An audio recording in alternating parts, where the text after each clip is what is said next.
नमस्ते दोस्तों। आप में से कितने ही ऐसे लोग हैं जो कभी चुप रहकर शांति महसूस करते हैं?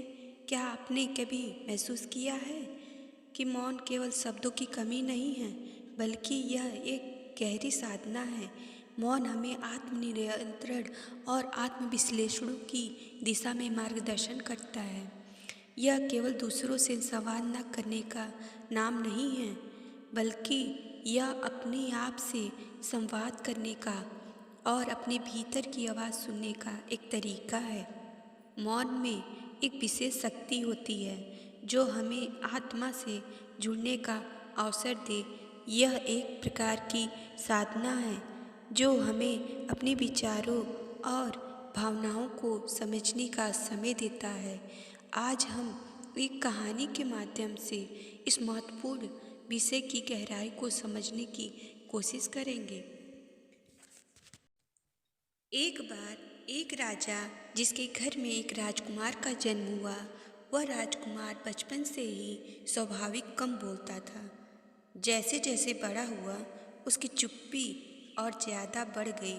राजा को चिंता होने लगी और उन्होंने कई ज्योतिषों और साधुओं और डॉक्टरों की सलाह ली, लेकिन कोई भी इस बात का समाधान नहीं ढूंढ सका। संतों ने राजा से कहा कि यह राजकुमार पिछले जन्म से शायद कोई साधु थे और यही कारण है इनका स्वभाव मौन व्रत जैसा है। लेकिन राजा संतुष्ट नहीं हुए। एक दिन मंत्री राजकुमार को बगीचे में ले जा रहे थे और उसी समय एक कौवा काँव काँव कर रहा था।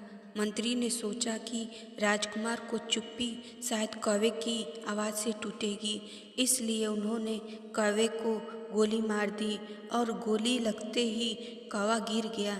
तब राजकुमार अचानक बोले, यदि तुम नहीं बोलते होते तो तुम्हें गोली नहीं लगती। यह सुनकर मंत्री बड़ा ही खुश हुआ और उन्होंने तुरंत राजा को खबर दी। राजा को यह खबर सुनकर खुशी हुई और उन्होंने मंत्री को ढेर सारे उपहार दिए, लेकिन राजकुमार फिर चुप रहते।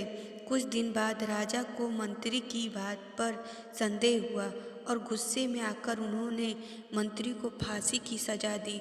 मंत्री घबराते हुए राजकुमार के पास पहुंचा और कहने लगा, आपने तो उस दिन बोला था कि अब क्यों नहीं बोल रहे? अगर आप नहीं बोलेंगे तो मुझे फांसी का शिकार होना पड़ेगा। तब राजकुमार बोले, यदि तुम भी नहीं बोलते तो तुम्हें फांसी का आदेश नहीं मिलता। बोलना ही बंद रहे। दोस्तों, हमें इंसान में एक महत्वपूर्ण शिक्षा मिलती है कि जब भी बोलो उचित और सत्य बोलो, अन्यथा मौन रहो। यह एक बहुत ही गहरी बात है जो हमें समझने में मदद करती है कि कभी कभी हमारी समस्याओं का समाधान हमारी अधिक या कटु बातों को बजाय चुप्पी में हो सकता है। जब भी हम चुप रहते हैं तो हम अपने भीतर की शांति की ओर मुड़ते हैं। शांति न केवल हमारे मानसिक स्थिति को सुधारने बल्कि और आत्मबल को भी बढ़ाती है। मौन में हम अपने विचारों को व्यवस्थित करते हैं और जिसके कारण हमारे फैसले और भी ज़्यादा समझदारी भरे होते हैं। मौन की साधना तप के समान है। जब हम अपने विचारों और शब्दों और कार्य पर संयम रखते हैं तो यह हमारी आत्मा को शुद्ध करता है और हमें एक नई दृष्टि प्रदान करता है। मौन हमें बारिश और शराबे से दूर रखने का अवसर देता है, जिसमें हम अपनी अंतरात्मा की आवाज़ सुन सके। आध्यात्मिक दृष्टि से देखें तो मौन केवल एक शारीरिक क्रिया नहीं, बल्कि यह आत्मा से जुड़ने का एक तरीका है। साधुओं के लिए एक तपस्या है जो उन्हें आत्म जागरूकता की और मार्गदर्शन करती है। जब हम मौन रहते हैं तो हम अपने भीतर की शांति को स्रोत को महसूस करते हैं, जो हमें बाहरी दुनिया से कहीं अधिक महत्वपूर्ण लगता है। इसलिए मौन का महत्व केवल शब्दों की अनुपस्थिति तक सीमित नहीं है।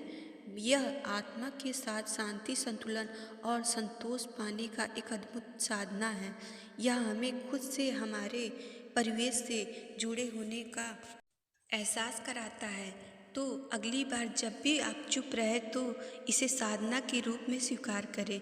इससे आपको अपने भीतर की शक्ति और शांति का एहसास होगा। देखेंगे यह कितने गहरे बदलाव लाता है। धन्यवाद और ध्यान रखें, मौन एक साधना है, एक तप है। जय हिंद।